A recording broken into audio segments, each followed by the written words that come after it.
നടുവത്തെ Nipah മരണം close contact ലിസ്റ്റിലുള്ളവരടക്കം ടെസ്റ്റിൽ positive അല്ലെങ്കിലും കുറച്ചു ദിവസം കൂടി ജാഗ്രത തുടരേണ്ടതുണ്ടെന്നും ഇൻക്യുബേഷൻ പീരീഡ് കഴിയുന്നതുവരെ നിയന്ത്രണങ്ങൾ തുടരുമെന്ന് കളക്ടർ വി.ആർ. വിനോദ്. എടവണ്ണയിലെ എംപോക്സിന്റെ കാര്യത്തിൽ പ്രത്യേക റൂട്ട് മാപ്പ് തയ്യാറാക്കുന്നില്ലെന്നും ക്ലോസ് കോണ്ടാക്റ്റിലുള്ളവർക്ക് ഇതുവരെ രോഗം കണ്ടെത്തിയിട്ടില്ലെന്നും അദ്ദേഹം ചെറുകോട് പറഞ്ഞു. അപ്പോൾ ക്ലോസ് കോണ്ടാക്റ്റിലുള്ളവരെ, പ്രൈമറി കോണ്ടാക്റ്റിലുള്ള ഹൈ റിസ്ക് കോണ്ടാക്റ്റിലുള്ളവരെല്ലാം തന്നെ ടെസ്റ്റിൽ പോസിറ്റീവ് അല്ല എന്നത് പോസിറ്റീവായിട്ടുള്ള കാര്യമാണെങ്കിൽ കൂടി കുറച്ച് ദിവസം കൂടി നമുക്ക് ജാഗ്രത തുടരേണ്ടതുണ്ട്. ഇൻക്യുബേഷൻ പീരീഡ് കഴിയുന്നതുവരെ ഈ നിയന്ത്രണങ്ങൾ തുടരും. അതനുസരിച്ച് ജാഗ്രത തുടർന്ന് മറ്റൊരാളിലേക്ക് പകരാതിരിക്കുന്നതിന് വേണ്ടി വളരെയധികം ശ്രദ്ധ ആവശ്യമുള്ള ഒരു കാര്യമാണ്.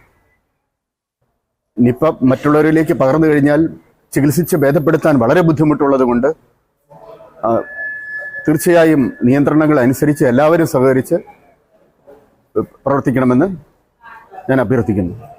എംപോക്സിന്റെ കേസിൽ നമ്മൾ പ്രത്യേകിച്ച് റൂട്ട് മാപ്പ് തയ്യാറാക്കുന്നില്ല. പക്ഷേ ഈ രോഗിയുമായിട്ട് കോണ്ടാക്റ്റിലുള്ളവരെ കണ്ടെത്തി അവരെ ഐസൊലേറ്റ് ചെയ്തിട്ടുണ്ട്.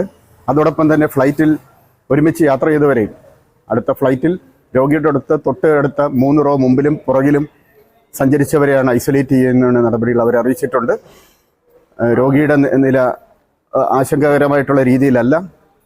ക്ലോസ് കോണ്ടാക്റ്റിലുള്ളവർക്ക് ആർക്കും തന്നെ രോഗം ഇതുവരെ കണ്ടെത്തിയിട്ടില്ല. അതുകൊണ്ട് തന്നെ വലിയ ആശങ്കയ്ക്കുള്ള അവസരമില്ല. പക്ഷേ പ്രൈമറി കോണ്ടാക്റ്റിലായിട്ടുള്ളവർ ക്വാറന്റൈനിൽ തുടരേണ്ടതാണ്. ഈ ഓണക്കാലത്ത് നമുക്ക് വയനാടിന് വേണ്ടി ഒരുമിച്ച് കൈകോർത്ത് നിൽക്കാം. ഏവർക്കും ലൈബ വെഡിങ് സെന്ററിന്റെ ഹൃദയം നിറഞ്ഞ ഓണാശംസകൾ. Laiba wedding centre, Pookkottumpadam, Wandoor, Karuvarakundu.